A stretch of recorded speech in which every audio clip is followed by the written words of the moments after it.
back Dr. E, everybody.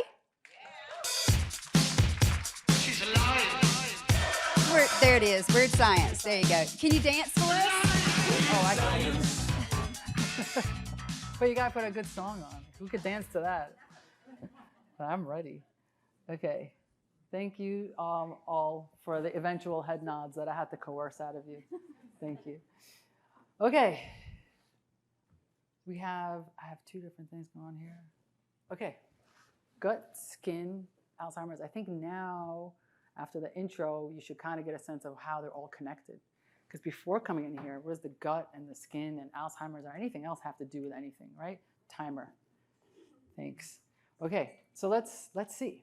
So first, some objectives, right? We're going to discuss what the gut microbiome is. I referred to it a lot in our intro, but we didn't have a chance to really talk about what it is, how it's formed, some key concepts, including diversity, dysbiosis. It was in my slides, and you must have been like, what is she talking about? We're going to find out now. And then we're going to see the connection between the gut and the systems. And then, of course, we're going to do some clinical implications and treatment approaches, and we'll do some case studies. Yes, it's working. Amazing. Okay, so first, we're going to define and explain the gut microbiome. The concept of the microbiome is not new. It's trendy now. You hear it on social media. It's on Instagram. It's everywhere. But it's really, really not new. It's just that we're finally catching up. So 19th to early 20th century, there was this first recognition that there's bacteria in the human body and that they actually have a role in our health. They weren't not just like this evil things we have to eradicate. And then in the early 2000s, we started doing advanced DNA sequencing to start to understand what's actually living in our microbiome. And the Human Microbiome Project in 2007 was a groundbreaking initiative to map the microbiome in healthy individuals, because if we can know what healthy individuals look like, and then we could look at someone sick and we could say, you're missing that, maybe that's the answer. And then in recent developments, we really started understanding that if we focus on the microbiome, it's a complete paradigm shift in how we treat patients. So let's see what the gut microbiome is. And I'm going in the wrong direction. Amazing. Okay, so what is the microbiome? It's a community of microorganisms that live inside your belly. There's a lot living in here, okay? Bacteria, viruses, fungi, and other type of things. Trillions of microorganisms. There is more of them than there is you. When you look in the mirror and you see yourself, there's less human cells than there is these guys. Okay, that should really trip you up. Okay, and they don't just live there, they actually help keep us alive. The only reason we look like we do is because our cells are larger. Okay, so the bacteria are the majority, they're the most abundant, the most well-studied, but I just want you to know that there's other stuff in there. There's viruses.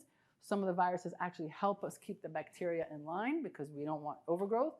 And then there's methanogens, they release methane. There's parasites, there's good parasites, there's bad parasites. We kind of need to know what's happening. There's yeast in there, good and bad. There's protozoa, again, some good, some bad, because we need some population control in there. We can't just have everything wild, so some of them actually help us control that. And there's viroids and plasmids. And this is what I was saying to you earlier. They don't just live there.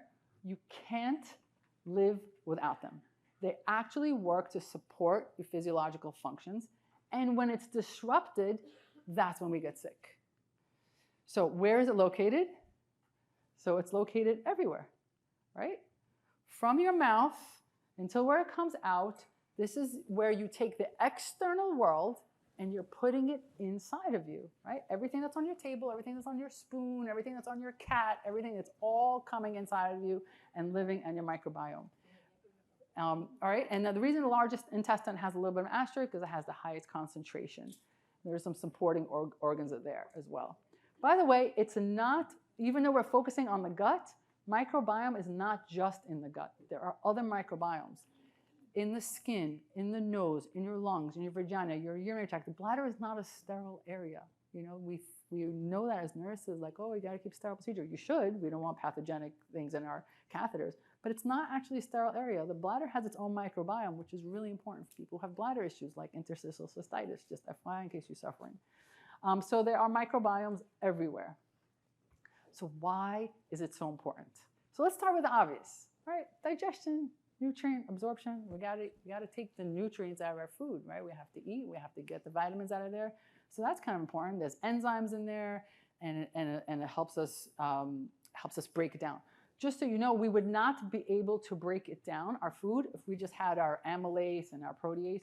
We would not be able to break down our food without this microbiome. It's not possible.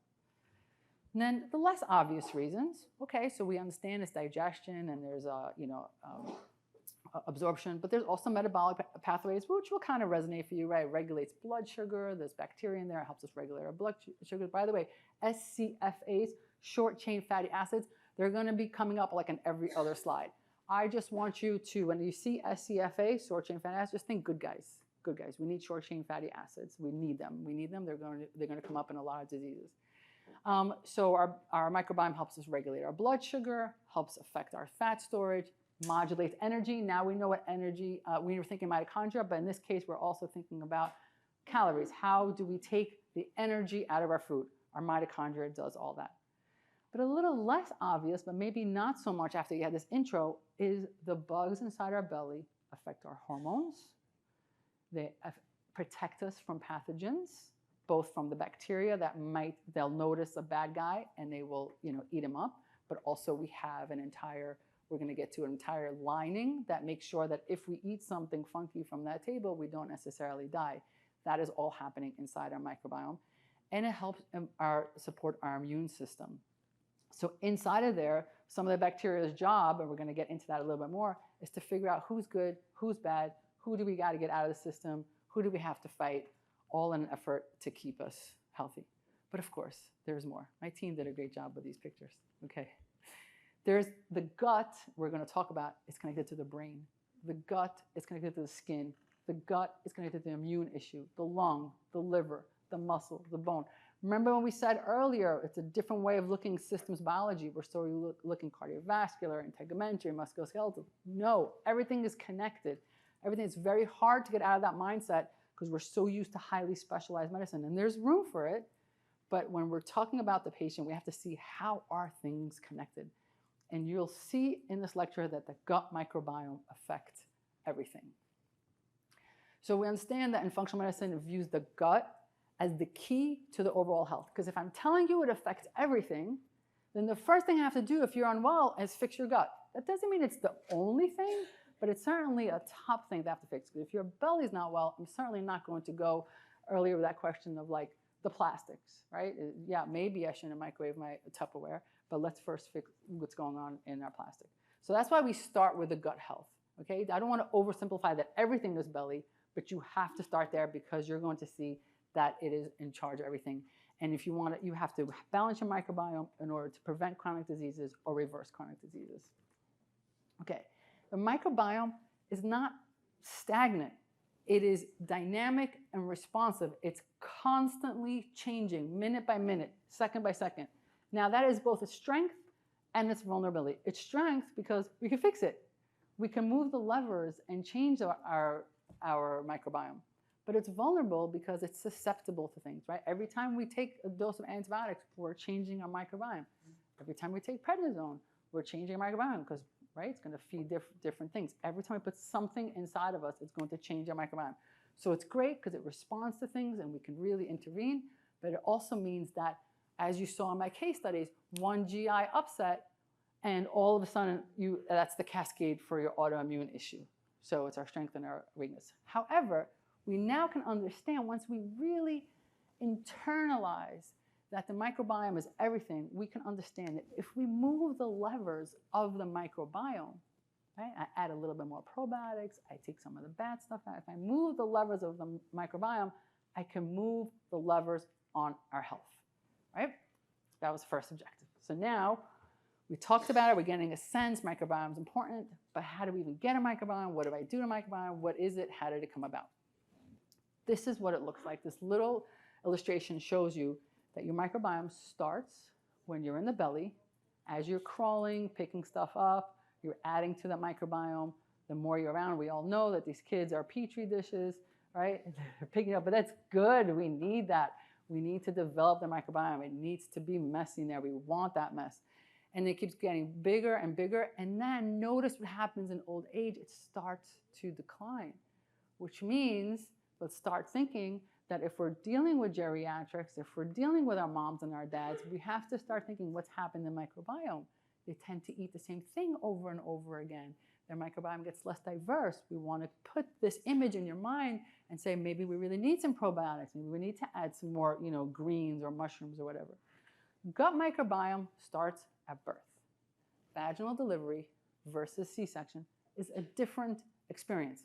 It's different. Vaginal delivery, you get mom's vaginal flora. A lot is happening there. A C-section is a more sterile procedure. It's going to change things. It continues on with breastfeeding versus formula feeding. Right? Human breast milk has a lot. It has its own microbiome, has a lot of stuff in there. Whereas formula fed, it comes from a sterile factory. Now, don't get me wrong. Just if you were a C-section baby and you're a formula fed baby, all is not lost. You're not doomed. But it's just to start explaining to you how it's formed from even before you take your first breath. So the microbiome really starts there. And then again, as I said earlier, infancy, early childhood, solid foods, exposure to environment tends to stabilize around age 3. But of course, we do a great job of messing it up. And it's stable, but depends on our nutrition, right? If we're going to eat sugar all the time, it's going to feed the bacteria that really love sugar.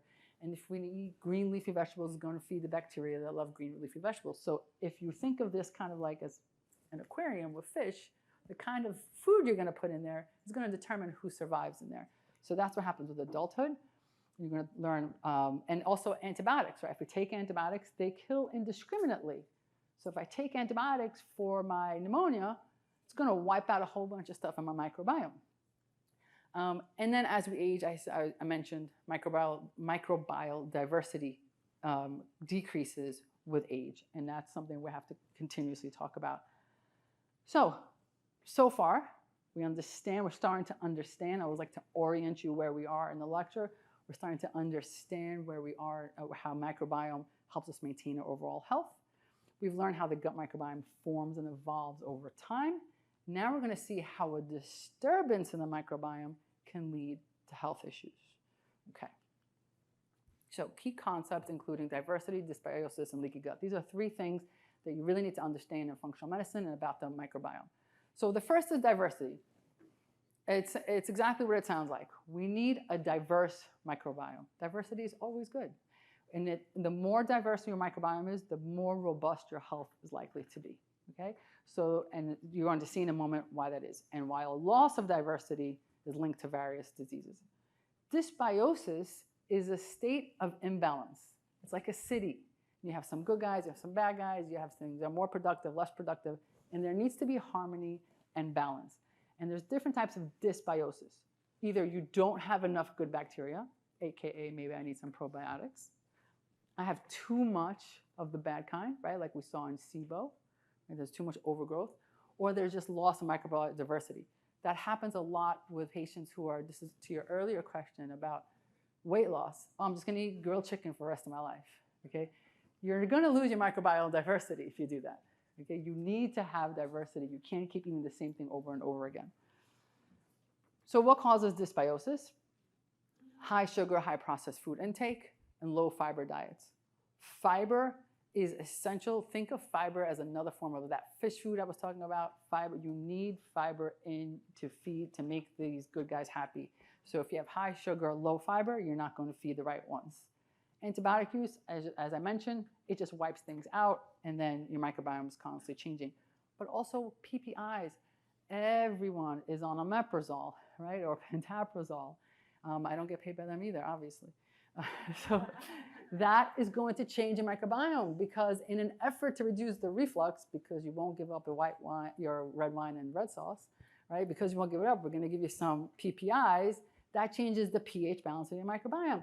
If it changes the pH balance, certain bacteria don't thrive with that pH balance. Right? They need a certain pH balance to thrive, and you've just shut it down. So you're going to create dysbiosis.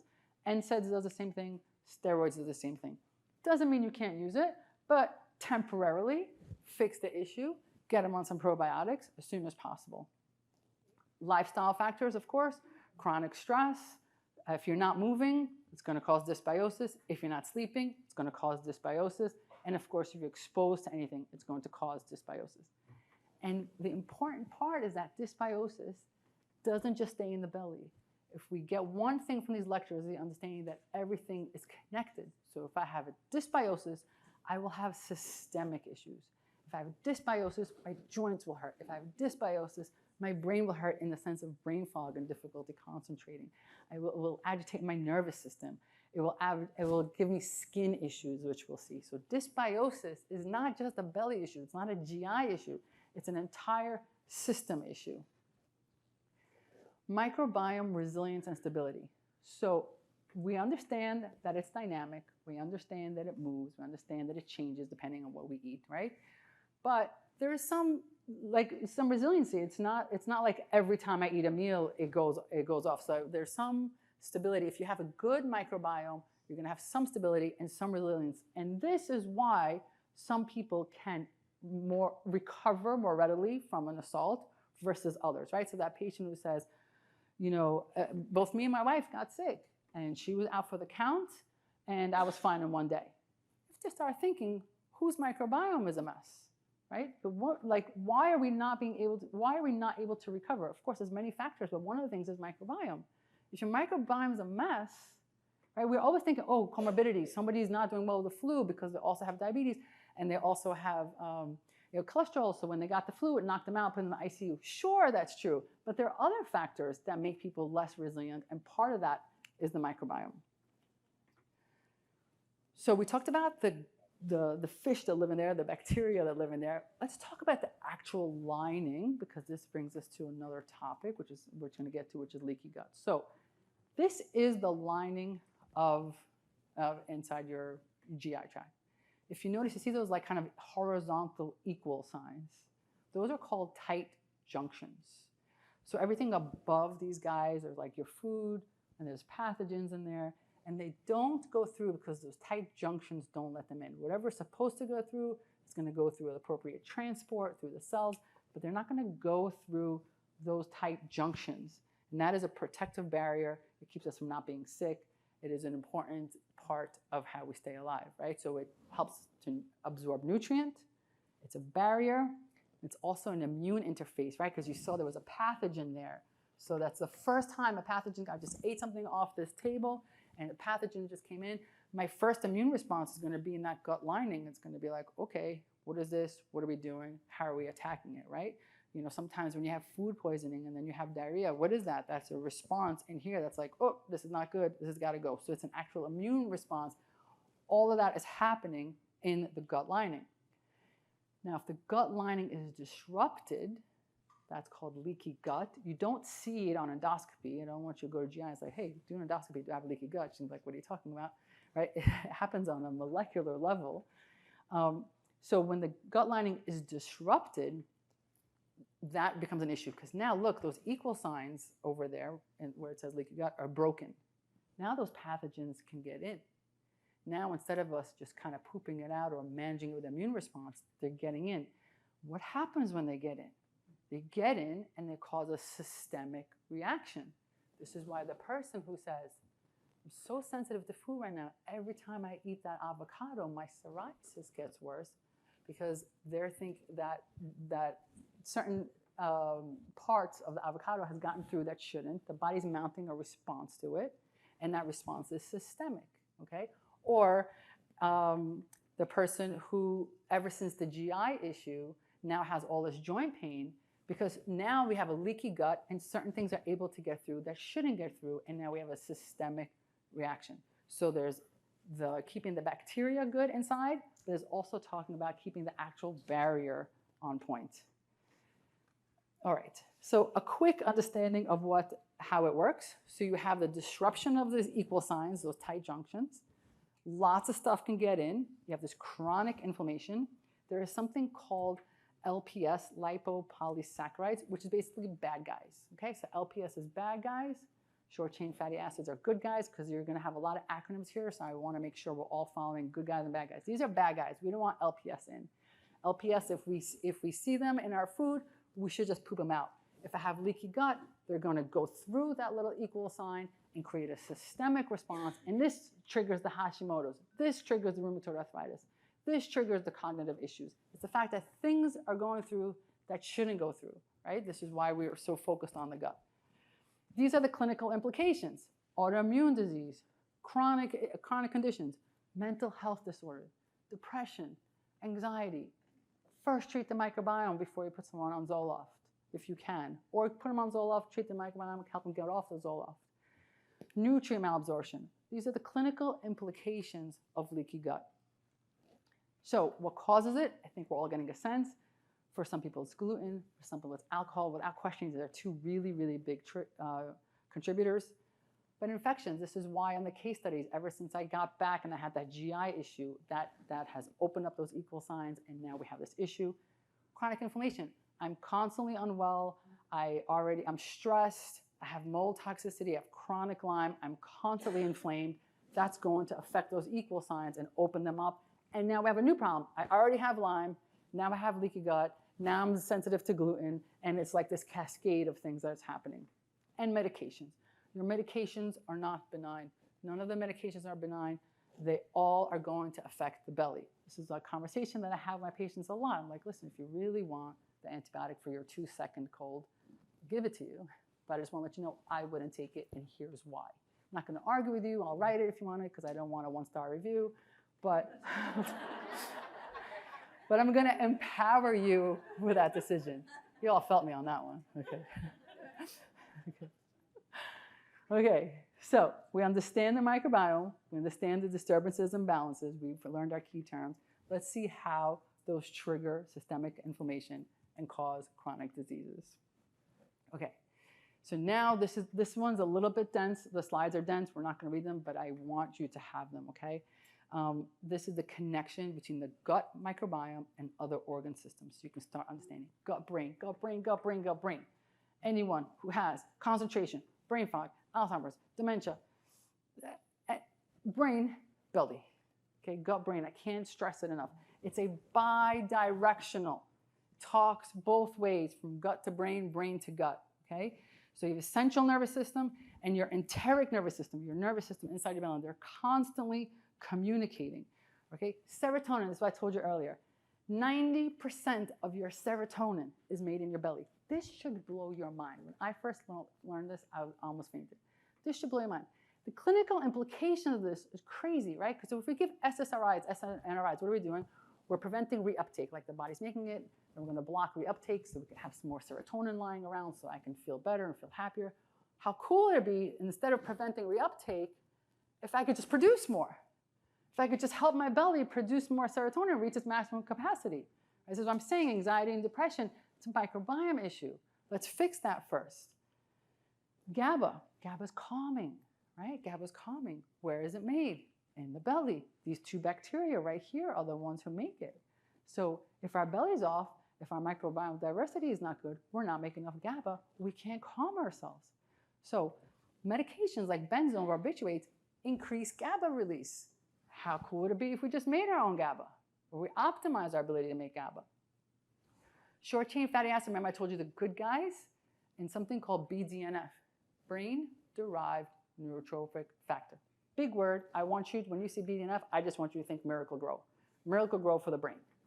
Okay? We all want more BDNF. That's how we do it. BDNF is Miracle-Gro for the brain, and it is essential for learning, neurogenesis, to make new neurons. Think Alzheimer's, think dementia. And it's made by short-chain fatty acids, specifically called butyrate. And where is that happening? In the microbiome. Gut, brain, gut, brain, gut, brain. Your short-chain fatty acid goes down because you don't have enough bacteria making it. You're going to have cognitive issues. Make sense? HPA axis. Doesn't matter. You learned this in nursing school. Who cares? HPA axis, I want you to think stress response. Stress response. Okay, what does my stress response have to do with my belly? Once again, short-chain fatty acids are the ones that help your brain modulate the entire stress response. Okay, so if you have imbalanced microbiome, will lead to an overactive stress response, chronically elevated cortisol, which of course is going to result with insomnia, concentration issues, mental health issues. So you want to calm down the stress response, the HPA axis, you have to work on the microbiome. So now you understand why I'm saying gut mental health. Makes sense, right? We're talking about serotonin and GABA. This is where we make it. Of course it's connected to mental health issues. By the way, there are functional psychiatrists specifically around this How can I help a person produce what they need to do without such a heavy reliance on medication, which is just trying to mimic what we're actually able to do on our own. And of course, so not only are we able to make our neurotransmitters, but then if we have inflammatory pathways, dysbiosis, that's going to stand in the way of our gut mental health. And we could already understand the clinical implication. This brings us, I think you're getting it, the Alzheimer's disease, right? Short chain fatty acids, the good guys, make the BDNF, it drops, we have cognitive impaired issues. Neuroinflammation, I said this to you in an earlier lecture. Brain fog, concentration, I can't remember what happened, that is neuroinflammation. If you felt that in your knee, you would say, ow. Okay, the brain doesn't hurt. You don't have that. So you see inflammation in your knee because it hurts, you're limping. I want you, when you're seeing brain fog, when you're seeing concentration issues, think of that. That is how your brain says, ouch. It's having trouble processing. It is inflamed. It's neuroinflammation. It doesn't show up on the MRI. It's not inflammation like meningitis, but it's a molecular inflammation. And when we have a gut mess, we're going to have nerve, right? It's really clear for us, that if I drink alcohol tonight, luckily hopefully from a blood bag, right? If we drink this, tomorrow we're not going to be so perfect. We wouldn't drink this and tomorrow do like a test. We wouldn't tell our kids, hey, have a drink and go do your SAT, right? It's really clear to us that this particular beverage is going to make us foggy tomorrow, right? But why does the list end there? It's also pretty clear to us that if we start our morning with a different beverage, coffee, we're going to get all hyped, right? But why does the list stop there?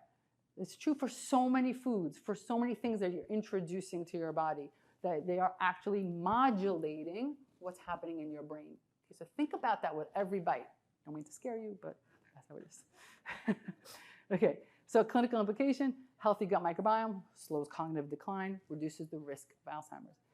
I want you to know there is a book by Dale Bredesen. He also doesn't pay me, so I can mention his name. Alzheimer's at this point, with everything we have, is preventable. Preventable. Pick up that book if you can. I steal a lot of my Alzheimer's knowledge from him. That was okay, right? I can mention his name? Okay, good. Okay. I'll tell you after. Keep you now awake till the end. Dale Bredesen, the end of Alzheimer's. Okay, same is true as for Parkinson's. Okay, so we just talked about neuroinflammation, but around Parkinson's, this inflammation is actually going to promote something called alpha-synuclein, which is this harmful clumps in the brain contributing to Parkinson's. So belly's a mess, inflammation. Remember, my auntie said I am prone, let's just say there's a family history of Parkinson's. So I have inflammation, it's going in my brain. Because of my genetic predisposition, I'm going to develop these clumps, I'm going to have Parkinson's. But if I intervened here, it doesn't matter that grandma had Parkinson's because I'm going to make sure I don't have inflammation, right? So that's how that works. And we know that with Parkinson's, we know even in conventional medicine that there's GI precursors. They have constipation first. They lose their sense of smell first. Even in conventional medicine, we're recognizing that the GI symptoms are a foreshadowing of Parkinson's. Gut stress, I think we covered that one already, or cortisol overproduction. Gut bacteria basically decides how much of a stress response we're going to be.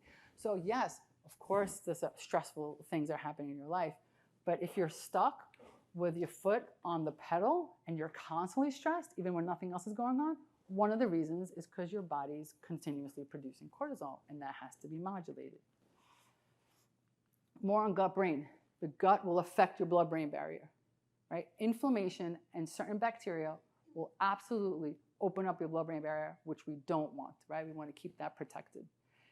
Neuroplasticity. Neuroplasticity is the ability to learn something new.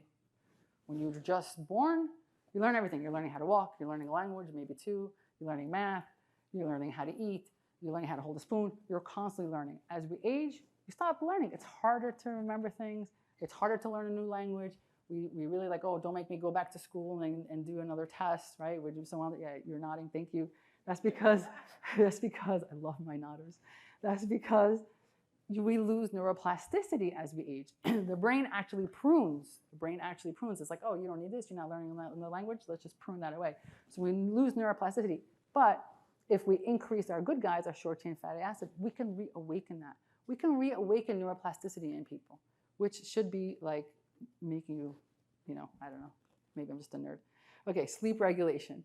If you're not sleeping, so gut bacteria influences serotonin. It also produces melatonin. If your gut's not on point, you're not going to produce enough melatonin. You're not going to sleep. I'm not saying that's the only reason why you don't sleep. I just want you to start understanding how the gut even affects your ability to sleep. There are specific probiotics, they're called psychobiotics, that can help improve mood, reduce stress, and enhance cognition. And then the brain talks back, because we said it's bidirectional, right? So the brain talks back. So the brain regulates what's happening in the belly, how fast things are moving, how slow things are moving. There's a constant conversation between them. The vagus nerve, oh my God, the vagus nerve. It's the longest nerve in your body. It goes from your brain, through your chest, to every single organ here. An absolute physical connection of constant communication between your brain and your gut. Okay, totally connected. All right, gut skin, okay? Gut skin, we're getting a sense. Gut microbiome and skin health. Okay, so we know the gut microbiome regulates our immune function and controls inflammation. We understand that leaky gut is now going to allow inflammation in, and it's going to trigger acne, eczema, psoriasis. So before I even continue on the skin, are you seeing that the same mechanism of action is going to affect one person for Alzheimer's? Because I didn't say anything different. I said gut microbiome regulates immune function, we have inflammation, produces these things. So for one person, it's going to go on their brain and create Alzheimer's. For another person, that same issue is going to go to the skin. So part of what I'm going to say sounds redundant because it's the same issue. So if I fix the gut, I can fix the dementia, I can fix the psoriasis, I can fix the rheumatoid arthritis because it's the same process, okay? And that's why they're all in the same lecture. We can actually put any system here. And then there's a feedback loop. I'm going to show you what that looks like. So I know these are dense. We're going to do it really quick. So we have cytokines, bad guys, inflammation. We already went over this. If we have inflammation, I'm going to have inflammatory skin conditions. I'm going to show you specifically what I mean. Microbiome also produces sebum. Remember sebum? It's the thing on your skin, kind of causes acne. We need it for moisture, but we don't need too much of it. Microbiome's in charge of that. Skin barrier function, again, our good guys are short-chain fatty acids. They help us make ceramide, protective barrier. Not enough, dry skin. Too much, oily skin, all produced in your belly. Mast cells, histamines, I'm really relying on some of the memories from biology. Mast cells, histamines, our response.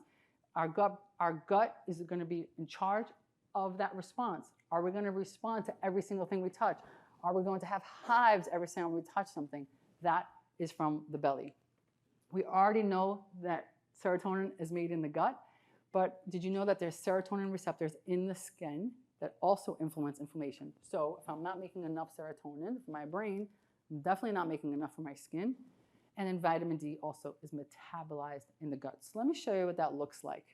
Acne, let's go one by one. Acne is about sebum, right? So my gut microbiome directly affects sebum production.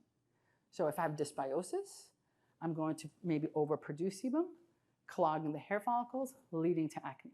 How many of you notice that your teenagers, once they change what they eat, their skin clears up, right? This is one of the reasons. It's all from the belly. You're like, no, it didn't clear up? Or it did clear up? You said no. Yeah, always. Okay, awesome, amazing. Okay, so we have the sebum production. We have the inflammation. There's a lot of information here about what the type of inflammation, IL-6, TNF-alpha. The gut-brain-skin axis, it's all connected, raising cortisol levels, making things worse. Now we're stressed, making things worse. So again, understanding the gut reveals how we manage acne. And you're going to see it again in eczema. Eczema, the other one was sebum production. Eczema is a skin barrier dysfunction. Skin barrier dysfunction.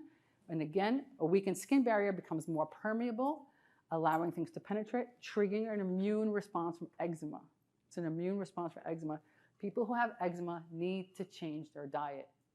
If your patients have eczema, there is something that they're eating that is causing this eczema, even if they're not allergic, because we know now the difference between allergies, right? So we have the skin barrier issue. We have an immune issue. We understand that it causes inflammation. These patients tend to have less microbial diversity. They don't have enough happening in there. And then again, if we fix their belly, their eczema goes away. Psoriasis has another level to it. So we had sebum, we had skin barrier. On this one, when the inflammatory process happens, it triggers an autoimmune response, okay? So with psoriasis is an autoimmune issue. It's the same thing, microbiome issue, inflammation, but in the person who's predisposed to psoriasis, it will trigger an autoimmune response. This autoimmune response will prompt the system to mistakenly attack the skin cells, causing rapid cell growth and psoriatic plaques. Same issue, but this time it's expressing itself in plaques. And then again, gut microbiome. So if psoriasis is an autoimmune issue, you treat it the same way you treat thyroid. Fix the gut, okay? Even though psoriasis goes to derm, thyroid goes to endocrine, they have the same underlying issue. Rosacea, so we had sebum, we had skin barrier issues, and then we had an autoimmune response. Rosacea is the same inflammatory process, but now it triggers the vascular dysregulation, and it creates a neuroimmune interaction, so it just ignites something else. So we have this chronic vascular dysregulation, which is common for rosacea, right? And then because of the immune dysregulation, if in the psoriatic patient it created plaques, in this patient it's going to create something called substance P in the skin, which is going to create the papules and the pustules. So each patient looks different, but they all have the same issue, the same underlying issue. Wound healing. We all were nurses at some point or other clinicians. We know we have to tell our patients to have protein with wound healing. But it doesn't end there. It's not enough to just give them protein. Once again, if your patient's wounds are not healing, something is wrong with their microbiome, something to consider on slow healing wounds. Vitiligo, right? This patient looks totally different than our eczema and our psoriasis, but it's the same issue. Inflammation causing an immune activation. And this immune activation actually attacks the skin pigmentation. If in rosacea, it attacked the vascular and it attacked neuroimmune. Here it's attacking skin pigmentation. And so the same immune system dysregulation is just showing up differently in the skin. This making sense? Yes, thank you. My chronic nana, you're the best. You're so my angel. And then the skin talks back. And this is really simple. I'm not even going to go through this slide. You ever touch something, even with your eyes closed, and ever look at it, you're like, oh, I'm going to throw up. It's your skin talking to your gut. Just your skin talking to your gut. You're not even looking at it. You're touching it. You're like, I don't even know what that is, but I'm about to throw up. Take it out of my hand. Okay? That is your skin sending messages to your gut. It is constantly sending messages to your gut. There's a constant bi-directional conversation that's happening. Also, the skin is absorbing things. It's constantly picking things up from the outside. It doesn't get washed off. It's permeable. It's bringing information back to the gut, back to the brain. Which brings us to the impact of topical treatments, right? Impact of topical treatments, make sure I'm on point, yes. The impact of topical treatments on gut health. So of course we need steroids. Patients suffering, you're not gonna not give them steroid cream. They're itchy, they're uncomfortable. It's gonna take them a while to fix the microbiome. But just know that that topical cream is gonna affect the belly too. Because that is gonna go, those steroids are gonna go. It's gonna go into the gut. We already know that it is affected by medication. So I want you to know that it's absorbed in the bloodstream. Sometimes we give them some oral prednisone or something that we needed for this. It's going to affect gut microbiome. Nothing lives in a vacuum in our body. Everything affects everything. Good so far? Thank you, new nodder. Thank you so much. You're inducted to the nodding club. Thank you so much. Everything is connected. Okay. So we did gut, brain. We did gut, skin. I'm hoping that next time somebody comes into your office, by the way, let me just tell you this. You're going to tell your patient that it's something that they're eating. And they're going to go, wow, you're so smart. And then they're going to go to the dermatologist. And the dermatologist is going to say, that's ridiculous. Don't listen to your NP. She's an idiot. And then she's going to come back and be like, this is what my dermatologist say. And you're going to say, okay, cool. I'm not going to call him an idiot because I'm more professional than that. I'll just think it. I'll say, okay, Mom, your son has eczema. Do me a favor. Just try 30 days dairy-free. No side effects, nothing to lose. Just try it. Just try it. Just try to go alcohol, gluten-free, 30 days, nothing to lose. Let's just see who's right. If it gets better, amazing. If it doesn't, no harm, no foul. By the way, it always gets better. Okay, I'm preparing you for that pushback. There's going to be pushback. There's inevitable pushback around this because this is new. It's not just new for you. It's new for the MDs also. It's new for everyone. So, don't get nervous from the pushback, okay? Because they're just wrong. Okay. Thank you. All right, so we said everything is connected. So we did the brain, we did the skin, heart, liver, immune, everything. Gut, heart, gut, liver, immune. I'm not going to read these slides. I just want to empower you to have them. Gut, heart, blood pressure. We know that blood pressure is connected to nitric oxide, right? Vasoconstriction, vasodilation. We need nitric oxide for that. Guess where nitric oxide is made? In the gut, okay? TMAO. TMAO is a bad guy. It actually makes our cholesterol build up. Where do we get too much TMAO from? The gut, okay? So do you see how the gut's connected to the heart? Your gut's not on point. Your blood pressure is not going to be on point. It's not just sodium. It's not just sodium. It's so overly simplistic. Of course, sodium affects it, but it doesn't just end there. So if I never eat sodium, but I eat Snickers bars all day, and my blood pressure is going to go away? I don't think so. I don't think so, right? I don't even know. Does Snickers bar have sodium in it? Probably. But anyway, you get my point. Okay, and then the heart also talks back because it decides how much blood flow is going to go there. So there's a bi-directional communication that happens from the heart to the gut, and how much blood flow goes there will also impact how robust our bacteria is, right? Imagine someone who never moves, who's sedentary, and the heart is just doing the thing. How robust is the gut going to be, right? Even if the diet's on point. If someone's moving and things are circulating and things are pumping, you could see, you just have the imagery of how much more your gut is going to be on point. Same thing with gut liver. Again, not going to go through all of it, but just to let you know, we know about fatty liver. And we kind of think, all right, that's just because maybe the patient's eating too much and they get fatty liver. True. It's a bit of like a caloric too much caloric intake. But it also is because gut bacteria plays a role in choline metabolism, which is essential for moving fat out of the liver. If my gut bacteria is not producing choline, I'm going to be more likely to have fatty liver. Right? So you don't need to have someone who is necessarily morbidly obese have a fatty liver, because if their type, this is why I don't care so much about weight. If your type of nutrition is off and you're not producing enough choline, you might still have fatty liver, even though your weight might not be such a big deal. So if there's one thing, especially for my women in the room, no disrespect to men, but they tend to not worry about it as much, don't be so focused on your weight. Be focused on your health, okay?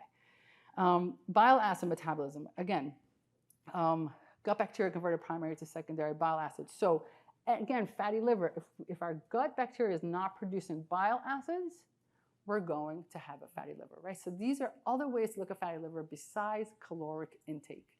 And of course, they talk back. They're constantly talking back because the liver needs to help us detoxify, right? If we have stuff in our gut, we need to detoxify. Liver's helping us with that. Liver's not on point. It's having conversation with the gut, like, can't help you out. You have too much going on, I can't do it, right? I'm overloaded. So there's a constant conversation there. Gut immune is a big one, okay? If 90% serotonin knocked you out, 70 to 80% of your immune system is in your gut.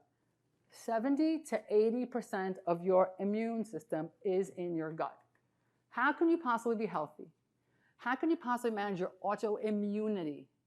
How can you possibly overcome any illness? If your belly's a mess and 70 to 80% of your immune system is in your belly, this should blow your mind. 70 to 80% of the immune system, right? So you have this whole immune system here, and it's constantly interacting with the bacteria. So who do you want it to interact with? Good bacteria that are producing things that are helping modulate our Tregs and all, or do we want to give it bad bacteria that's going to make the immune system work so hard on the gut level it doesn't have any reserves to deal when we get sick? This is what happens. So if I'm constantly dealing with this is why the flu knocks me on my butt, because I'm having a mess on the daily. So now you're adding one more thing. You're adding the flu. I have no reserves, right? So we really want to understand that healing the gut is really calming the immune system. And then it's back and forth. The immune system, the gut to the immune, right? So there's something called your GALT, which is your gut-associated lymph tissue, right? So that's where that 70% comes in. There's this constant conversation here in the gut, and they help promote Tregs. Those are the good guys. We want the good guys. We don't want the cytokines, which are the bad guys. And any dysbiosis there disrupts this, okay? Because this is where the frontal kind of assault happens. And if you have systemic inflammation, dysbiosis, leaky gut, I think you're getting it now. This is why we have immune issues, and this is why we have to really focus on our gut. Where's my nodder? You good? Okay, good. Okay, and then of course, immune back to gut. You're getting the conversation that's constantly happening. So autoimmune diseases, conditions like lupus and rheumatoid arthritis can disrupt the gut, right? If I have an issue already, now it's going to disrupt the gut. If I have Parkinson's already, my gut is a mess. They tend to really suffer from constipation. So it's back and forth. The gut helped create the autoimmune. The autoimmunity is making a mess in the belly. And if I have a chronic illness of any kind, I have inflammation. That inflammation is making my situation in the belly worse. Right? And if I take any type of immune suppressive therapy, corticosteroids, immunomodulators, biologics, what are they doing? Right? I have psoriasis. I'm going to take an immunomodulator. My psoriasis calms down. I feel great. But what have I done? I've shut down the entire immune system, including the immune system here that's really, really busy helping me stay healthy, right? Because we know, even though it's here, it's going here. It's suppressing everything. So the immunosuppressive therapies that we're using to treat the psoriasis or the rheumatoid arthritis are affecting our gut. So it's this back and forth conversation. Okay, so we understand the bidirectional connection between the gut disease, and we could start understanding, like we should get a flavor, that this is going to change how we treat. We're going to change how we treat. It has to change how we treat, because none of the treatments that you know in your algorithm and up to date or in Hippocrates have any of this conversation. So we have to change how we treat. And so that brings us to Objective 5, which is let's discuss the clinical implications and treatment approach of everything that we've just learned. How do we actually apply this? And you should start to understand that, of course, nutrition is going to be part of it, anti-inflammatory, elimination. We're going to have supplements, because now our supplements, now you can understand what supplements do. Some supplements are going to help restore that gut barrier, help bring those equal signs, those tight junctions back in. Some are going to help correct dysbiosis. If you don't have, because we learned in the previous one, I could test for dysbiosis. I could see if I don't have enough beneficial bacteria. So some are going to be for that. Some are going to be targeted for health issues. We saw quickly that for Hashimoto's, I'm going to give selenium, right? So the supplements are not just supplements, expensive urine. They're targeting specific parts of why I'm unwell. Of course, lifestyle modification, because we know those are mediators. They're taking my autoimmunity or my blood pressure or whatever's going on and making it worse. Hydration and detoxification. Now I understand why it's important to hydrate and detox, because now I understand that if there's too much load, creating too much inflammation in my gut, it's going to affect my chronic issue. And of course, I'm going to be aware of what's happening in the environment that is creating that load. So this is a whole new way of treating these chronic illnesses that we're all so familiar with. Migraines. Migraines is one of those things, kind of like IBS, kind of like fibromyalgia. It really makes me crazy when my patients have migraines and no one can figure it out. So of course, right, we know, we assume that we are the migraine person, did the MRI, there's no tumors, everything is fine. But the gut microbiome influences neurotransmitter production, right? We know, like serotonin, which regulates mood and pain, right? So we know dysbiosis messes with serotonin. It could also cause vasoconstriction and vasodilation, which triggers migraines. So when we think migraines, I want you to think belly, not just hormones, not just, oh, it must be worse before your period. True, but also your belly can be a reason for your migraines. So after you do that whole rule out, you want to maybe change your nutrition and see what's causing that. And again, the inflammatory pathways. Rheumatoid arthritis, hopefully you're getting to understand now, with the way we had with skin, rheumatoid arthritis is not actually a joint issue. It's an inflammatory issue that's showing up in the joints. Psoriasis is not a skin issue. It's an inflammatory process that's showing up in the skin. Hashimoto's is not a thyroid issue. It's an inflammatory process that's showing up in the thyroid. So rheumatoid arthritis, What is causing the inflammation that's showing up in my joints? Is it leaky gut? Is it dysbiosis? We start there. So the treatment, again, is going to be anti-inflammatory diet. One of my most profound rheumatoid arthritis patients, I mean, she was on heavy-duty medications, and they just kept upping it. It would work for a while, and the pain would come back. It would work for a while, pain would come back. And with this woman, we cleaned up her nutrition. And within a month, she was able to lower her medication. Within 6 months, she was down to 1 medication. And by the end of the year, she was on no medication. And she knew one thing. If she had anything with sugar, even if it was gluten-free, this is something that she learned for herself, the next day she would be stiff. Right? And I'm not saying for everyone the sugar, but you can get it so precise. It doesn't matter if it's a gluten-free, grain-free cookie, as long as it was sweetened with anything, for her rheumatoid arthritis would create inflammation and her joints would show up. Depression and anxiety, I think we understand now the neurotransmitter production. Our treatment is going to change. We're going to focus on dysbiosis because we understand serotonin, we understand HPA axis. So we're going to give targeted probiotic therapy. We're going to give prebiotic. Probiotic, remember, they're alive. They're bacteria. They're fish in a pill. You swallow them. They're alive. But now you got to feed it. That's prebiotics, in case there's ever any confusion what prebiotics is. You have to feed. It's fish food. You can eat it in the form of fiber, or you can actually purchase prebiotic. But you need to have prebiotics to feed the probiotics. Because if I take probiotics and then I eat the standard American diet, I'm not going to help them continue to live. So I have to make sure to fill my nutrition with prebiotics. But there's targeted probiotics that are called psychobiotics that are specifically designed to help modulate the gut-brain axis. Now we understand why probiotics are so important, because they can actually modulate depression and anxiety by helping us with our neurotransmitters.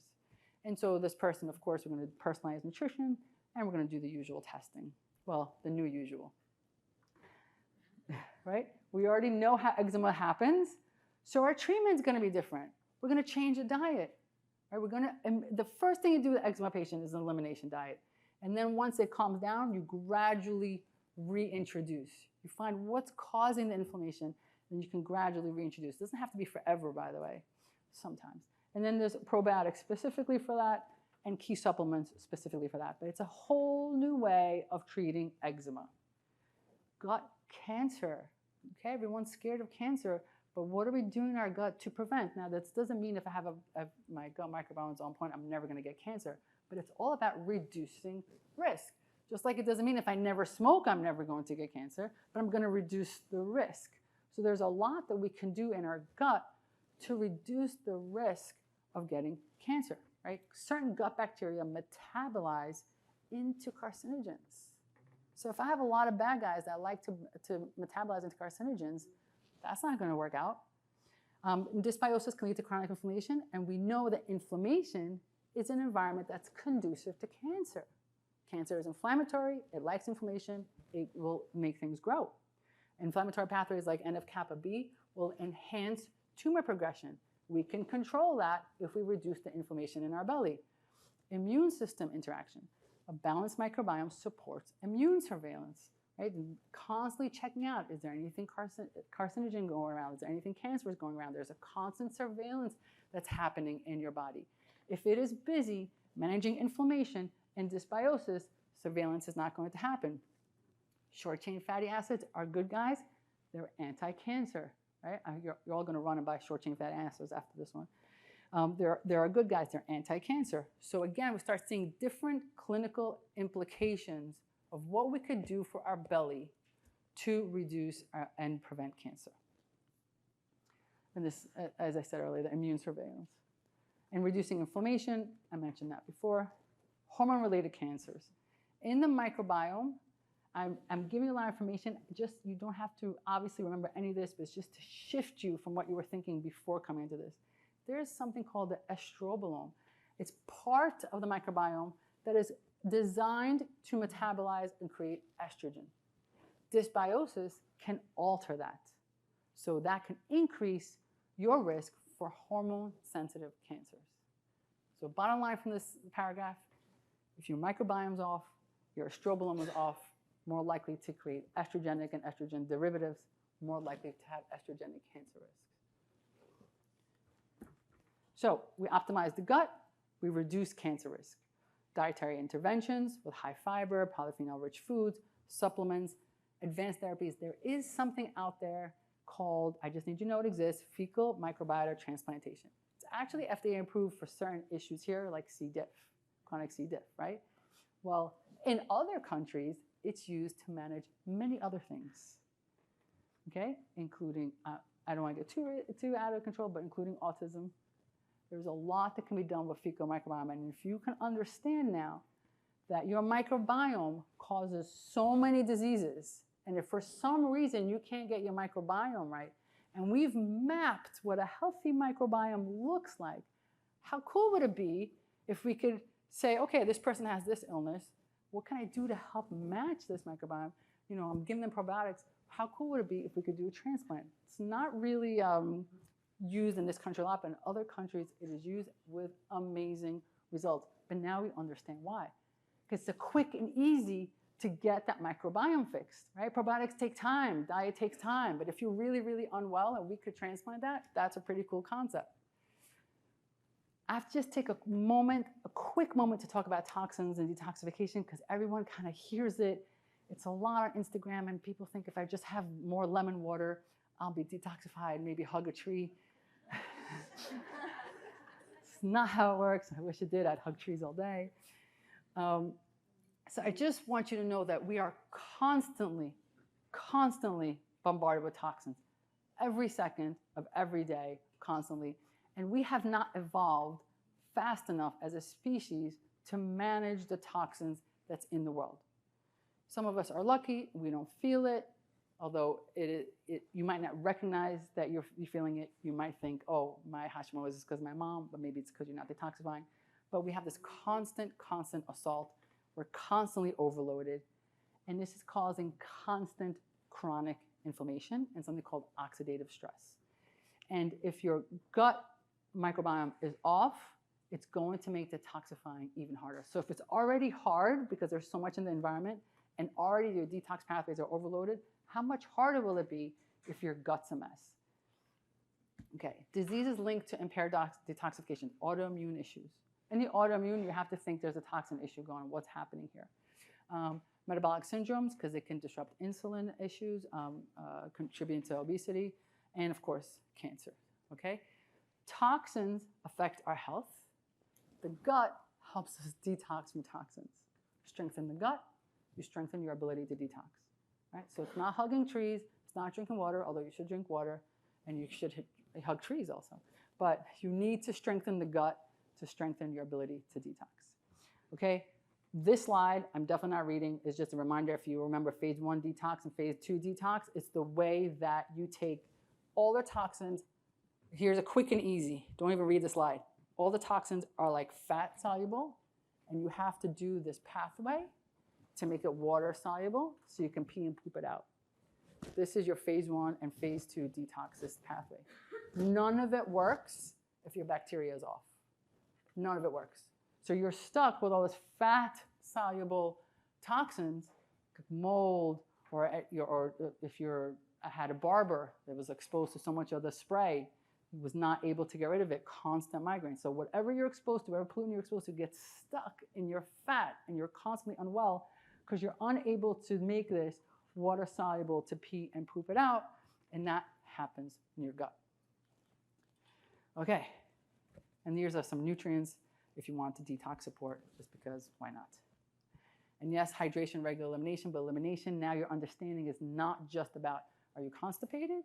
Great, here's a pill, right? It's really about how are we moving toxins out of your body. Elimination is not just pooping, it's sweating. This is why saunas work, right?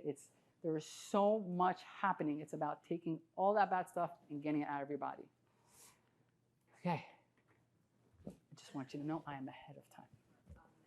Yes. Okay. Okay. Case studies. She was nervous because she was like, this lecture is so long. I just like to give it to you so you have it. All right, case study. Jack, 45-year-old male, presents with severe plaque psoriasis. Now you already know what plaque psoriasis means. Has been resistant to conventional treatment for over 15 years. His condition involves large, painful, itchy plaques covering his scalp, his elbows, and knees. He's gone to so many conventional therapies, including topical steroids, systemic immunosuppressants like methotrexate, and biologics. These treatments provide minimal relief, and then the patient continues to struggle with both the physical discomfort and the psychological distress because everybody can see it. I mean, you know these patients, right? They like wear long pants in the summer. They're so uncomfortable. They're so embarrassed. He's been under the care of a dermatologist, adhered to a regimen of strong topical corticosteroids, systemic drugs, and biologics. And despite these interventions, his psoriasis remains active and extensive, with only partial and temporary improvements during periods of treatment. He also experiences frequent flare-ups, particularly under stress, and reports occasional GI issues, including bloating and irregular bowel movements. Okay, so in functional medicine, we recognize that the patient's gut health is the key to chronic inflammation. We already know that his immune dysregulation is coming to his psoriasis. So, strict elimination diet, remove the common inflammatory foods such as gluten, dairy, and soy, and then we help control his gut permeability and systemic inflammation with some supplements, right? These are the supplements. These are some gut healing supplements: L-glutamine, zinc, carnosine, omega-3 fats. These are amazing for healing your gut. We give him probiotics and prebiotics because now you understand we must populate the city. Within 3 months of implementing, these are all, by the way, all these case studies are real except for the names. These are my patients. Within 3 months of implementing, the patient reported significant improvement in both psoriasis and GI symptoms. Duh, right? Duh, of course his belly got better. Fix the belly, you fix the skin. I have never met an autoimmune person who doesn't have a GI issue. I've never met an autoimmune who doesn't say, oh yeah, I also have bloating. Yeah, also. They don't even mention it. I'm like, anything else going on? No, it's fine. I'm like, how's your belly? Oh, how'd you know? It always comes together, okay? So in 3 months, the patient reported significant improvement of psoriasis and GI.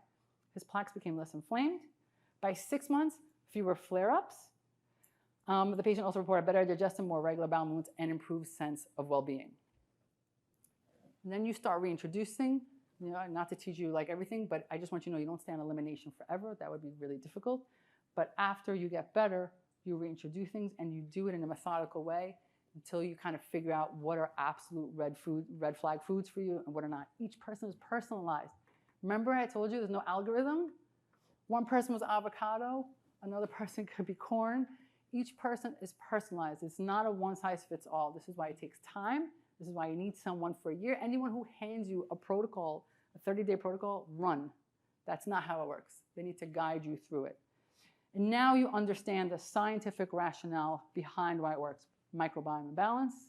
We fixed the dysbiosis and leaky gut. We understand that leaky gut for psoriasis caused an immune activation, so we have to shut that down. And we give probiotics and short-chain fatty acids to help that along. Dementia, real patients. Jane, 65-year-old woman experiencing significant memory issues, difficulty in word recall, disorientation in familiar places, neurodiagnosed her with dementia. And what do we have for that? Nothing. Whoever said that is a genius, right? They placed her on donepezil, but she continued to experience cognitive decline. Of course she did. So functional medicine, we did a thorough evaluation, including advanced blood tests. You know the blood tests from the previous lecture, genetic screenings, cognitive assessments, and we discovered she has SIBO. This is toxin overload. She's going to be inflamed until we fix this. Inflammation doesn't stay here. In her case, it went here, right? You know, they taught us in school that if somebody elderly is suddenly confused, what are we thinking? UTI. Why do we only stop at the bladder? Like, why do we stop at UTI is confusion? Oh, but SIBO, not confusion? Why? Right? Why? It's all connected. That's neuroinflammation from a dysbiosis in the bladder, right? So we fix her SIBO. We fix it by antibiotics. We give her short-chain fatty acids because that helps. We give probiotics. We change the nutrition. And if I'm not mistaken, we actually found something else with her. 6 weeks after implementing these gut-focused interviews, Jane showed noticeable improvements in memory and cognitive function. In conventional medicine, this patient's family would have started making arrangements. Where's mom going to live? In functional medicine, this woman now has a shot of gaining her independence again. Whole different ballgame. Encouraged by these results, we then did more testing because we're like, all right, things are moving up. What more could we do? Because just so you know, we don't put all, even though the case studies I gave you all the tests, we don't like throw all the tests on one. We do one, then we see what works, and we keep going. So we did more. We conducted additional urine testing. which revealed heavy metals. Mom was exposed to heavy metals, so we had to detox her from that. That was what was causing her dementia, right? You give the antibiotics for the UTI, the confusion goes away. Makes sense. So she needed a detox protocol, including specific chelating agents, and here's the outcome. After several months, Jane reported significant improvements in memory and cognitive function. Her family noticed that she was more engaged in conversations, could navigate familiar environments without disorientation. We removed this woman's disorientation. Follow-up cognitive assessment confirmed improvement in her cognitive scores, right? And now we understand why. The gut-brain axis is crucial. We fixed the SIBO. We fixed her lining. We then chelated her from her toxic load, and her brain is finally able to breathe. Rheumatoid arthritis, I think you know already. Rheumatoid, irritable bowel syndrome, they go hand in hand because irritable bowel syndrome is not real. And so this patient was started on prednisone, provided temporary relief, switched to methotrexate. However, joint pain and inflammation and GI persisted, right? Now we know why it persisted. Now it seems obvious. Now it's like, why are you telling me? I already know. Just remember you didn't know this 60 minutes ago. So it's so obvious right now that it's not working because her belly's a mess. So with her, we did advanced blood tests to identify food sensitivities. Remember, sensitivity is not the same as allergies. And a comprehensive gut health to see what's going on with her. And what is the treatment there? With her, we did an autoimmune protocol. It's a more intense version of elimination diet. We actually remove more things, believe it or not. Anyone with autoimmunity should try that for at least 30 days. Your flare-ups will like magically improve. It's pretty cool. And then we did a gut microbiome restoration. We did targeted enzyme therapy. Someone with rheumatoid arthritis and IBS, probably not moving their food through their belly fast enough, sitting there. So enzyme therapy is great. You just take it right after your meal and you feel that bloating goes away. You could see that things are moving in supplement regimen. And what happened with her? 3 months. In 3 months, she experienced significant reduction in joint pain and stiffness. Her inflammation markers normalized, actual markers normalized, and she's able to reduce her medication. And surprise, surprise, her IBS symptoms, including bloating and diarrhea, completely resolved, significantly improving her quality of life. MS, this is real, guys. MS can be reversed. MS is a flare-up. When you figure out what caused this flare-up, because now when you understand MS, you can understand that something caused the attack. It's not suddenly attack, it's not suddenly a nerve issue. What caused it to begin with? It should be mind-blowing to you. Mark, this is actually this is not my patient. This is a colleague of mine who is a medical disruptor. The reason she got into medicine, functional medicine, is because she healed her husband from MS. Mark, 45-year-old man with diagnosed with MS, experienced chronic fatigue, cognitive difficulties, frequent flare-ups. Despite conventional treatments, his symptoms persisted and significantly affected his quality.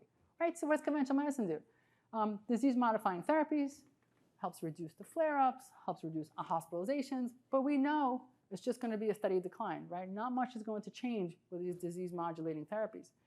So, functional medicine, alongside the standard MS diagnostic test, right? Remember, layered on, not instead of. We did toxic screenings, which revealed, of course, the gut dysbiosis, leaky gut, they always come together, and high level of mold, which for him was attacking his nervous system, causing neuroinflammation and autoimmune response. So, dietary intervention, gut microbiome rebalancing, leaky gut repair, anti-inflammatory foods, and of course, he needed mold remediation. By the way, mold remediation takes a really long time. If any of you think you have it or think that someone has it, it could take months to years to get mold remediation, and it won't work unless your house or your office, if you're not exposed to it anymore. So if you still live with the mold, you can't detox from mold. So the house has to be remediated, the office has to be remediated, and then you can consider detoxification. And it's a long process used with binders like chlorella, clay, and the outcome. His MS flare-ups decreased in frequency. He had not experienced a flare-up in several months, resulting in a marked improvement in his quality of life. So, are we understanding that there's a gut everything connection, right? I think that's clear. Gut everything, gut everything. It doesn't mean if you solve the gut, you got everything. But you have to start there because it's literally connected to every part of your body. So now that we have this understanding, we could see that the future has to change. We have to think about prevention. We just talked about cardiovascular. We talked about nitric oxide. We talked about TMAO. So if I have a cardiovascular patient, I should also be talking about their belly. Otherwise, I'm never going to get their blood pressure right. If I have somebody with an immune issue, then I have to talk about short-chain fatty acids because I know that that's going to help their immune system. If I have people with metabolic syndrome, I'm not going to say, oh, just stop eating, go low carb. It's not even close to enough. Can you see when you tell somebody to go just on an ADA diet? I'm not saying not to tell them if they're diabetic, but that's not even enough. You didn't even scratch the surface of the microbiome and targeted strategies. We understand that cancer prevention has to be looked at differently. It's not just don't smoke. It's not just go for your colonoscopy and your pap smear. What am I doing actively on a day-to-day? How can I help my patients prevent cancer, and autoimmune diseases? If you know your family has autoimmune, you know it's happening, why would you not take in the strategies to try to prevent it? And this ultimately changes all your treatment paradigms. Personalized medicine, cancer therapy, mental health, all of it starts to shift, right? Cancer therapy, you're going to start working about the microbiome while they're getting chemotherapy. Mental health, you're going to treat depression, anxiety. You're not going to take everybody off their psych meds. Of course, don't do that. But you're going to understand that you have to get to the root cause of what's going on. Longevity and aging. Now you understand why functional medicine, I told you in the first one, is the only thing that talks about longevity and aging. Because if I'm talking about prevention and I'm going to intervene on the microbiome level, I'm talking about longevity because I can prevent illness. We are in conventional medicine, we're reactive. You have something, here's the pill. You have something, here's the intervention. But in longevity, it's about prevention. How do I prevent myself from getting ill in the first place? So everything changes. Autoimmune issues, neurodegenerative, I think we covered. So, whew. What do I do now, right? So much information. What do I do now? What do I do now? And I think we've covered this last time also. So here's some practical tips for you because it's too much. And I've put in 2 90-minute classes, speaking as fast as I possibly can, what I've learned in years and years and years and years, right? Just to give you a taste of it.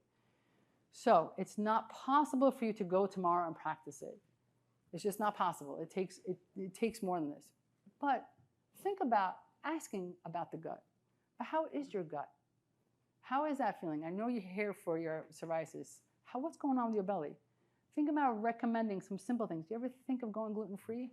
I saw this podcast with this crazy lady on her YouTube channel, and she said that anyone with Hashimoto's has a gluten problem. You want to try to go gluten-free? What do you have to lose, right? Introduce probiotics. Why can't you just put your patient on probiotics? What's going to happen if you put on probiotics? Nothing. Like, why not? Super easy stuff. And consider gut as part of your differentials. You may not be the one to treat, but if you now see somebody with a skin issue or dementia issue, right, consider it as part of your differentials. Maybe there's something else going on here. Maybe I don't need to give this person more cream and more cream and more cream. Educate your patients on antibiotics. That's what I was telling them earlier. Say, it's fine. I'll write it for you. I just want to let you know I want to give it to myself. I want to give it to my wife. I want to give it to my kids with what you have. You want to take it? No problem, right? Now, it lands differently. So I'm not saying no from a position of power, like, no, you cannot have it, because that's frustrating to the patient. I'm educating. I'm going to give it to you. You can make the decision. I want to let you know what I would do for me and my family, and here's the reason why. And then collaborate, refer. This is what we talked about earlier. Find someone near you and refer. Thank you so much. Okay. We have a lot of questions. Good. I left a lot of time. Is there a good resource to find the evidence behind functional medicine practice? Yes. Any class that you take online will have resources and resources and resources. You take Institute of Functional Medicine, never ending. It's actually the same as conventional medicine resources. If you notice in your algorithm, in your up-to-date, in your Hippocrates, the first line always says, consider lifestyle modifications first. What is that? That's evidence-based. You just skip over it to get to the farm real quick. But it's there. It's in all your algorithms. What do you mean lifestyle modification? We're not really sure. No one paid us to do that study, but we know that works. Let's go over here, right? So I just want you to know it's already embedded in your up-to-date, but there are so much resources out there. Okay.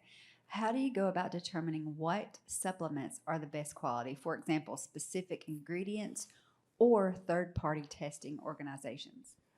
Yeah, great question. So both. If you just want to like, I'm going to tell you generally supplements at like your local like CVS probably not good. Probably not good because they'll tend to have cornstarch in there. They'll tend to have like just a bunch of fillers in there, and you're probably not getting as much of the main ingredient that you're looking for, and sometimes can actually cause a reaction. So you do want to. So part one is yes, what's in it, what the ingredients are in it. You want it to be as pure as possible.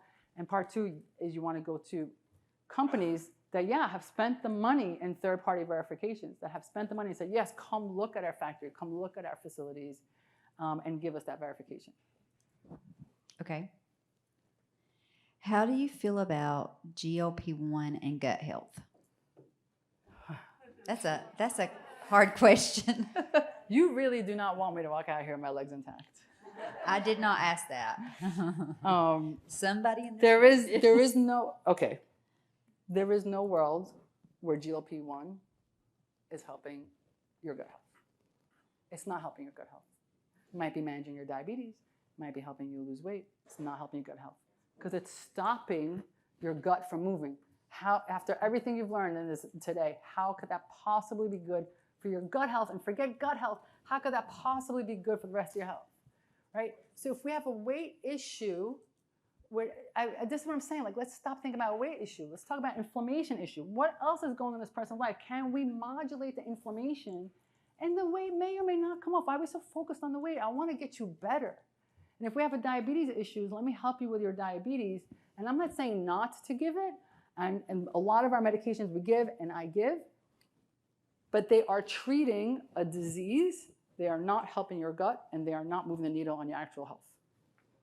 And hopefully no one comes after me after that one. Could CSID be a cause of leaky gut, and is SIBO considered a cause?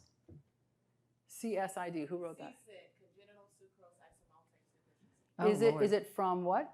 Congenital. I know, but what was the rest of your question? Oh, and is SIBO considered a cause of leaky gut as well? Oh, hold on. It's two different questions. Two questions. Okay, the first part is congenital.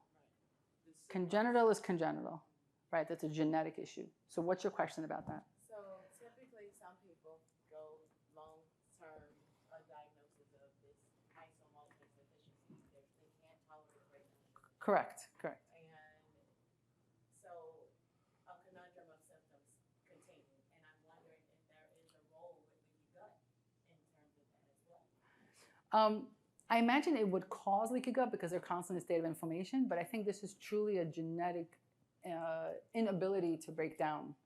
So I don't think that leaky gut necessarily caused that because they tend to be, Leaky gut caused it, okay, but it could cause it leaky gut. without question because it's constantly inflamed, which could then trigger other autoimmunity.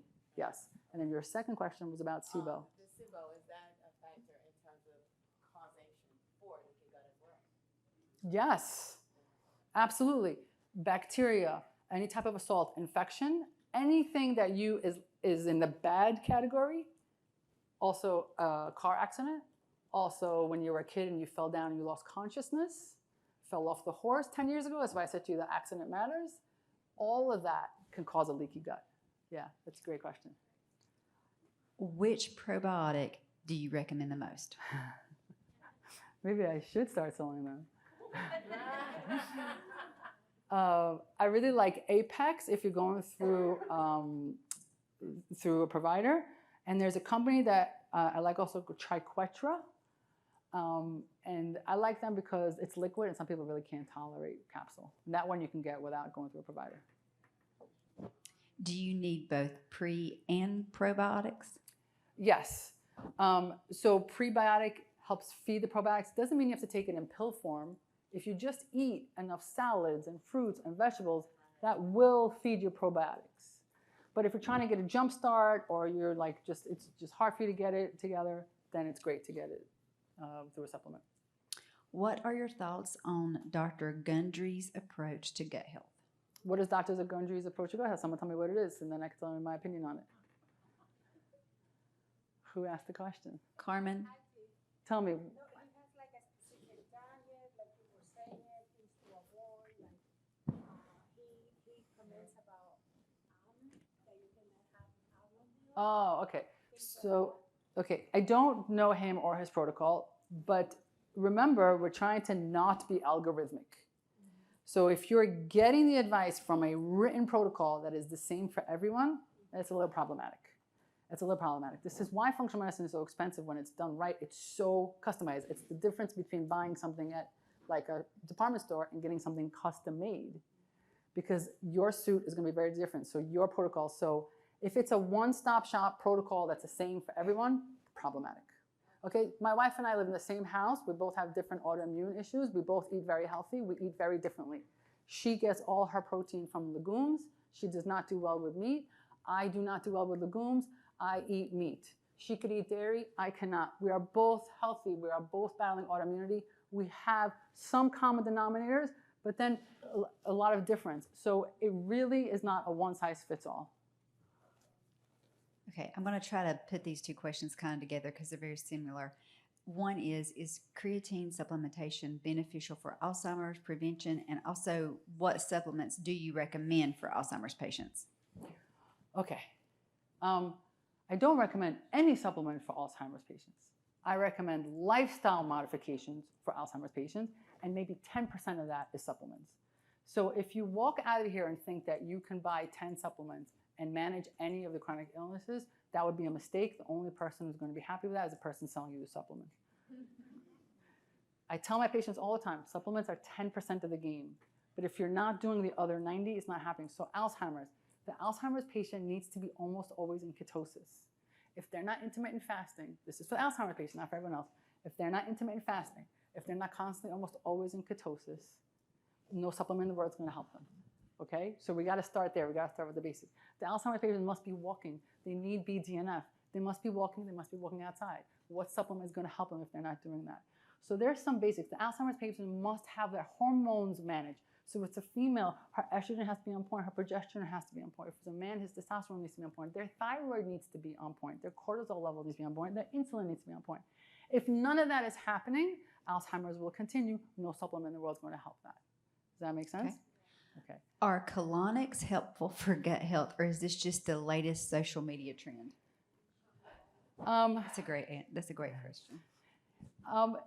It depends. It depends on what issue you have with colonics, and it depends what you're going to do after the colonics, right? So if you're going to do the colonics because you think there's like some dysbiosis going on, and then after that you're going to really change and maintain to do everything you can for your microbiome, yeah, it's like a kind of like a speed jump to it, and then you can do. But if you're doing it and then going out to McDonald's, don't waste your time, right? So it's all. There's never, if you walk out and be like, oh, if I just do this thing, it's never one thing. By the way, this is why we can't get a lot of studies funded, because studies are funded with one variable. If I give you this statin, will this work? Studies cannot be run on multiple variables. It's very difficult. But everything we're talking about is about multiple variables. I need you to change this, I need you to do this, and then this, and then move, and then this, and all this together are going to move all these levers. So it's really important that you don't walk out here thinking that there's a magic fix, including colonics. Okay, I don't think we're going to get to all these. What is nightshades? We still have 5 minutes. Nightshades are a type of vegetable, a type of plant like eggplant, onions, garlic, tomatoes, that for some people are really inflammatory. So remember I mentioned in one of my slides the AIP protocol, the autoimmune protocol. That's the elimination diet plus a reduction of nightshades, potatoes as well. So let's talk about elimination and that for a second. So the idea behind elimination diet, whether it's AIP or otherwise, is to just kind of like real quick, just level the playing field. Like let's just take all the things that we know bother everyone and just get the system to calm down. And let's stay on that for as long as you can. 30, 60 days, let's see where we are. And then one of two things happen. Either you feel amazing, never felt better, in which case we know your whole issue is gut, and then we slowly reintroduce. Or you feel somewhat better, but some symptoms remain. And if those symptoms remain, it's time for the next test. Okay, but the elimination diet kind of says, and nightshades is a further tweak in that. Okay. What was the book and the author you referenced for Alzheimer's?